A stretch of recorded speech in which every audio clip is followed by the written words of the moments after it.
Hello! Hello and welcome to today's special home concert again. A special theme for this evening, isn't there? It's a Saturday night romance, Yes. because Valentine's Day is just around the corner. So Tom is in charge of course, theming our concerts and all his artwork and everything. So we thought a romance one was quite a nice one because there is a huge amount of romantic music to play. Especially written for the piano as well. Yes, lots of beautiful piano music, and we're going to use the harmonium as well, as we did in that originally a piano piece by Debussy from his Sweet Bergamasque, of course written in Paris. The City of Love. Yes, As absolutely it's seamless, as you can sometimes see. We started to do that, and so of course we've played the whole suite for harmonium and piano. Yes, the Sweet Bergamasque is also famous for having another movement in, which is Clair de Lune, which we often play. Yeah, so we thought we'd give you the prelude for a change, and we're going to stay in Paris now for a piece by Camille Saint-Saëns, a romance. How perfect for this theme this evening. The romance was written originally for French horn and piano. an unusual combination. I'm sure it is indeed. Yeah. At the time, it wasn't particularly popular because orchestral instruments didn't really play as soloists. Horns and things like that played in orchestras, oboes, you name it. And Saint-Saëns wrote lots of solo pieces for them to bring them to the fore, to give their musicians a chance to shine. And so this was written for the horn player in the Paris Opera. And it's a very beautiful melody showing what the French horn would be able to do, of course. But I've transcribed it for harmonium and piano. I've played it with many brilliant French horn players over the years, and it's just such a beautiful piece of music. And we transcribe things because no matter what medium you play pieces in, a great piece of music is always still a great piece of music. So we hope you enjoy this. It's a very beautiful piece, probably not very well known to you, but I hope you enjoy the beautiful melodies between the two instruments. Nothing more to say. This is Saint-Saëns Romance.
I think it's a really beautiful piece, and people don't often know it, but I think it's a great... Saint-Saëns had this great sort of ability with harmony and melody just to create something quite simple like that, a little miniature, but a really, really beautiful piece at the same time. It's lovely to play those solo melody lines, yeah, and I think it works great just as well writing, as on the French horn. I'm sure someone will agree. We're going to be on to something slightly different, and in our home concerts we've included quite a lot, some animation by Tom, so we're going to do that now for you. Yes, we are. Now, I have created a full animation to accompany Mussorgsky's Pictures at an Exhibition. Now, some of you might have seen some of my animations for this online. And we're going to be playing a movement from that now with my animation, and it's going to be the Old Castle. Now, for those of you who don't know the story behind Pictures at an Exhibition, now there was an artist in Russia called Victor Hartmann, and when he died, they put on a special exhibition of his works, and Mussorgsky he was a good friend of Victor Hartmann, went to see this exhibition, and you might have even seen some of the pictures from that exhibition, that they do still exist in some form, but some are missing. And the Old Castle, can you remember what that picture was? I think that's the one that is missing actually, but there's a description in the catalogue about it, and it was basically an old castle, and in there, to show scale, was a little troubadour. And I thought, a little minstrel or troubadour, I could create a story behind a castle and a minstrel, and perhaps a minstrel love story. Got there in the end. Some of the pictures are sort of architectural pictures and sort of drawings, and some are paintings, so they're amazing. The whole thing is a really interesting sort of journey that Mussorgsky takes around an art gallery, Pictures at an Exhibition. And Tom did the whole animation for it, and we've used it quite a lot, haven't we? Yes. Especially for concerts for children, and we recently won a competition, didn't we, Jonathan, to introduce children to organ music, to the pipe organ, and we use this during those concerts, and we've been touring this, haven't we?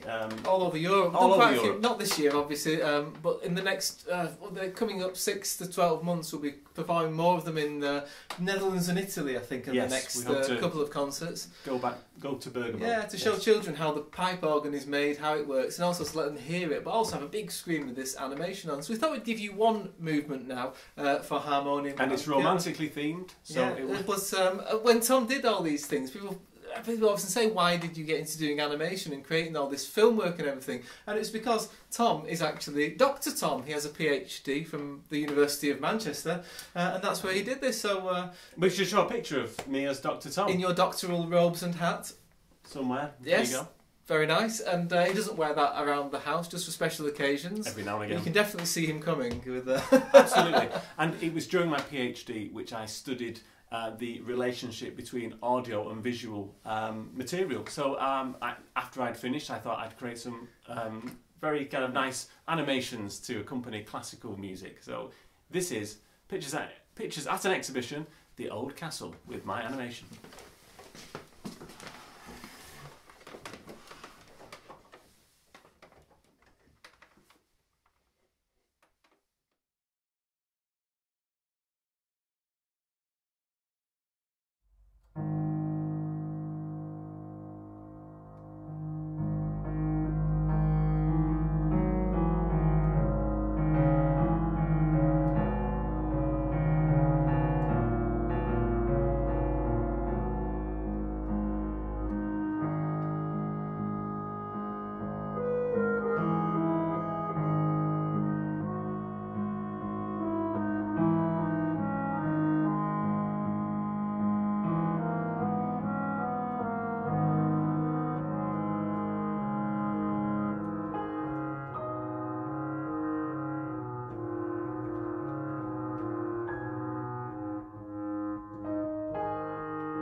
So there you go. No happy ending there.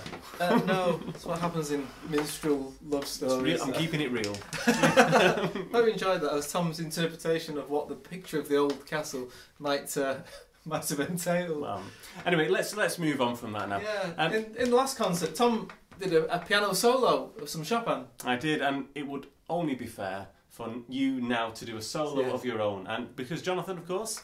You're a very good pianist as well as organist, and I think So I've usually played in my life. I play the piano more than the organ, really. Everyone thinks of me as an organist and playing the harmonium, but mainly I play the piano and always have done. So that was how I was more sort of trained in a way. And I spent years playing piano concertos and piano recitals all over. And so Tom said, "Why don't you include a piano solo?" So I thought I'd include a piece of Liszt for you. A very romantic composer. Yeah, and Liszt was a really great virtuoso pianist. Lots of notes in his pieces, and even in the sort of gentle ones like this, they're quite sort of virtuosic and even quite showy in places. And this is the third concert etude I'm going to play for you, a concert study, and it's. The title makes it sound like it's some sort of something to sort of train you, and it is in one way, because Liszt had this technique, a three-handed technique, where he would begin with an arpeggio sort of accompaniment using both hands, and then magically the melody appears, but played by both hands as they gradually cross over each other. So it's a magical effect which audiences loved in the 19th century when they first heard this. It became a bit overused at the time, but this is probably the most famous use of it. Very clever, very beautiful piece. It has a subtitle that's been given called Un Sospiro, a sigh, and you'll see why, because it's a very sort of romantic, beautiful and thoughtful piece of music. So, I shall disappear behind a curtain. I'll move out of the way and play my... I'll move this out of the way as well. It's all the there you go, let's make some space. Jonathan, it's a chance to shine, hopefully, for your piano solo. Thank you I'm very leaving. much. Okay, so I hope you enjoyed this. This is Liszt's Concert Study number 3 in D flat, Un Sospiro.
So, hope you enjoyed that. Piano solo by Liszt. Tom will now come and rejoin us from his I'm back here. behind his Very curtain. nice, Jonathan. Thank you very much. It's a beautiful piece. I think it's a really great piece. So it's nice to be able to play that for you for a bit of a change, really. We're going to move back on with some harmonium and piano now. Tom will tell you about the next piece. Yeah, we'll tell you about the next piece. So we're going to be playing a piece by Borodin. Yes. Yeah. You can go past it. So, we've played Borodin very recently. We've played the Polotskian Dances, Jonathan. We've done a lovely arrangement of that for piano and organ. And you thought you'd arrange something new for us for this concert. Yeah, Borodin, as I said in the last in the piano and organ concert that time, that Borodin was best known as a chemist rather than a composer in his lifetime. That was his career, and of course he was one of the five, which Mussorgsky was as well. So they used to meet up and discuss sort of quite nationalistic music and a sort of a national style of music, and that's very you can always recognise it in Borodin's pieces. And as I also said, his Polotskian dances were used as the music for a musical called Kismet in the 1950s. And the piece we're going to play for you now is another one from that musical, and it's known as what, Tom? Yes, some of you might recognise this as "This Is My Beloved." Yeah, that's what it's known as the song. But this is where it comes from. His second string quartet, written in 1881, and it was written as we think as an anniversary present for his wife, a 20th anniversary what was present. she called, this wife? Mrs. Borodin. no, she was actually called, I do know this, Katerina Protopova. There you go. There you go. I think that's right. Tom, facts of the day from Tom there. Well remembered. And he actually... It's their 20th wedding anniversary. It was their 20th wedding anniversary, and they think that maybe the quartet depicts their meeting where they first met in Heidelberg. And I've been to Heidelberg, Jonathan. Tom's been everywhere. In fact, I did draw a picture last time I was there. There it is. That's Tom's picture of Heidelberg. Maybe that's where they met. You never know. That very spot. They could have done. So originally it's for string quartet. A very beautiful movement. Starts with this beautiful melody, a lively section, a sort of a dance in the middle, and back to the end again. And it's a nocturne, night music, really. Very beautiful melody. Well, I must just say that a lovely couple who come to our concerts, near and far, Hazel and Michael. Well, do you know what? It's Hazel's. You'll know who you are. Hazel, it's I believe it's your birthday on Valentine's Day, and we'd just like to wish you a very happy birthday. Happy birthday! And so this is for you. So dedicated to you. This is the arrangement, brand new, the first time you'll ever have heard this version for harmonium piano. This is the Notturno from the String Quartet No. 2 by Alexander Borodin.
We also borrowed in, as you've never heard it before, maybe in a version for harmonium piano, the second string quartet, the Notturno. It's a really beautiful. It is a beautiful piece, and it's great because it's in the string quartet. Of course, there's 4 people. For 2 people, there's lots for each person to interact and play together. So hopefully, it showed the beautiful sounds.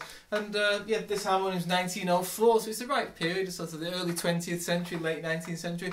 Perfect sort of sound. And we're staying in the same period and also in Russia for the next piece. Still in Russia. We're going to be playing some Rachmaninoff. Yes. Rachmaninoff, brilliant pianist and an amazing composer. Some of the most famous pieces in the world. And we're going to play the second movement of the second piano concerto in a version for piano duet. I've played the piano concerto many times with orchestras in sort of professional life, usually at Valentine's Day concerts, I have to say. It's very appropriate, and of course this piece was made famous in the film Brief Encounter. It was. That was where that sort of set off the sort of idea of using piano concerto type things for film soundtracks. And I said I've played it many times. When you play these things with orchestras, it's a huge amount of work. They're massive pieces. You have to play massively with a huge orchestra, 70, 80 people in an orchestra. You know, you've got full brass sections and everything. But at the same time, it's very intimate sort of chamber music. So I thought for 2 people, it'd be great to do this sort of reduced version. I've never seen a piano duet version of this. No, so you're getting another world premiere. Yeah, this is Jonathan's arrangement. You can tell a little bit more while I just rearrange a few. Absolutely, things. a little bit of rearrangement is needed. So I mean, some of you may have noticed that I've actually had in our home here, I've had a haircut. My mother has cut my hair again, and I noticed that looking at a picture of Rachmaninoff, she seems to have given me exactly the same haircut. So, do you see what I mean? Now, I wonder, Jonathan, I wonder if Rachmaninoff's mother cut his hair. I doubt it. I doubt it. So he wrote this in 1900 to 1901, and he'd in about 1897 he'd had the premiere of his first symphony, which didn't go well. The performance went well, however the reviews and the critics didn't like the piece particularly and didn't give it great reviews. So this really knocked his confidence and he went into a depression, and he had a real writer's block for about 3 or 4 years and actually undertook counselling and therapy with a doctor called Dr. Nikolai Dahl. And that's who this piece is dedicated to, because it was Dr. Dahl who helped Rachmaninoff recover from his writer's block and depression with sort of hypnosis and hypnotherapy, psychotherapy. So this was around the late 1890s, and this helped Rachmaninoff because he suffered quite a bit from depression all his life, and you'll see in a lot of his music the Dies Irae theme is often there in the background. Not the most cheerful. No, and so he had this real obsession all his life, and so it's great that he got out of this depression with this piece, and this was the return of his creativity, and from then on he wrote a whole sort of series of really brilliant pieces. But I think the second piano concerto is the most famous. There's also a sort of a tale that Dr. Dahl had a very beautiful daughter as well, who Rachmaninoff quite liked, and this was also sort of a good way of getting Dr. Dahl on side for him to go and see his daughter. I don't think that ever worked out, but no. It'd be nice to think there's a real romantic side to this the romance going here, aren't we? So but I think if ever there was a piece which sounded romantic, it's this one, and it's amazing music, and what's amazing about it is it's such a simple sort of melody, but Rachmaninoff's harmony and the way he uses the accompaniment is absolutely incredible. And it's just fantastic piano writing. Yeah, so I've divided it between us. You need big hands to play Rachmaninoff. He had huge hands, so hopefully this divides it between us and gives us equal measure of things to play. It's going to be a special moment, I'm sure. So this is another first for you now. This is the second movement of Rachmaninoff's Piano Concerto No. 2.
I hope you enjoyed that. A real virtuosic piano duet there. It was indeed, and a huge amount of notes. I feel all emotional. Do you? Yes, that's why. That's why I said it. I need a moment. Okay. We're going to finish today with a piece for harmonium and piano. I hope you enjoyed listening to this, and we're going to be bringing you more concerts in the coming weeks and months. Probably some organ concerts. An organ concert would be very nice, wouldn't it? Yeah, we're bringing some of those. It's a bit cold this time of year in a lot of churches, so it's not the most enjoyable thing to record. Yes, sometimes. And we were going to say that if you know of a place near you that you'd like an organ concert from. If you know somewhere, let us know. If there's somewhere that you know would like an organ concert from there, we can come along, because we find ourselves with a lot of free time. Surprisingly at the moment, yes. So an online concert from anywhere where you think might be useful. Yeah, it's great to bring instruments to people and some brilliant music. So just let us know through the website or something. Yeah. And thank you for watching today. I hope you enjoyed this concert tonight. It's great to be able to give you this sort of themed concert. It is indeed. And I hope you found the music suitable for that. Very romantic music and very beautiful music as well. All great tunes, all done in this very small music room, but I hope you enjoyed it. It's lovely to be able to just share some music. Thank you for joining us. Yeah, yes. And we're going to finish today with a piece by Manuel de Falla, The Ritual Fire Dance. The Ritual Fire Dance. Now, the last time we played this very famous piece, we were in Madrid, Jonathan, and we were playing at the National Concert Hall there. I can show you a picture of us outside it and even inside it as well, which is fantastic. We had a great time there. And while I was there, I did learn a little bit of Spanish just to actually introduce the piece of music, as well as two phrases. I learned how to order a pizza in Spanish and also how to announce this as the encore. And I was really worried about getting the two mixed up. I thought I might get to the end of the concert and say, "Ladies and gentlemen, thank you very much. Can I order a pepperoni pizza?" Hopefully, you didn't say that. I didn't. No pizza turned up, so I think I said the right phrase. So this is from a ballet by de Falla called Love the Magician, as in love, which is a magician, not love the magician. But magicians are very nice as well. But we're going to play you the Ritual Fire Dance, and it tells the tale of an Andalusian gypsy girl, and she's being haunted by her dead husband. Right. Unwantedly haunted by his ghost. And so to get rid of him, they do a ritual fire dance. They meet at night time around a large bonfire and dance to get rid of his spirit. Oh, right, I think it works in the end. But you can hear in this the crackling of the fire with all the trills at the opening, and this sort of wailing, sort of very well-known sort of gypsy style Spanish singing you hear. And it's a brilliant piece, very exciting, very famous as a piano solo, but originally for orchestra as well. And it's a great piece. And you mentioned magician. Yes. You said it was Love the Magician. And do you know what? I've been practising a magic trick. I've been practising, Jonathan. Look. Tom does party pieces sometimes in his repertoire. Oh, I hope it goes right. Hang on. Right. I bet you didn't expect this. I've got a pack of cards here. Look, they're all different. Especially that one. Yeah. I've got my jokes. Don't steal my material, Jonathan. Right. Okay. So, there you go. Now pick a card, any card. Not that one. Okay. I'll have that one.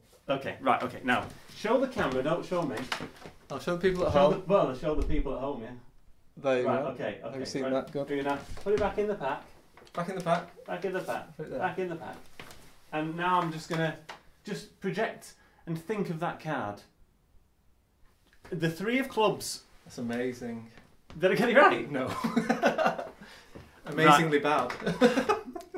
You're rubbish at these. I'm going to have to practice. Oh well, we'll take to practice for next time a little bit. I'm disappointed. Right, okay, come on. Well, thank you for watching today, and we're going to finish with the Ritual Fire Dance by Manuel de Falla, and look forward to seeing you next time. Indeed.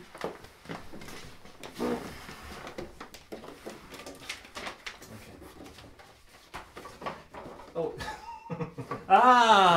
Of course that. It's there. There you go. Well done. It was the Queen of Hearts, of course. How appropriate. And there you go, Jonathan. So I'll just. It's magic. I just it's put it. Than I thought, I just put it back in the pack. Oh, I don't know what's been going on there. Hang on. I'm taking them back to the shop. It doesn't fit. Manuel de Falla, Ritual Fire Dance.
Bye.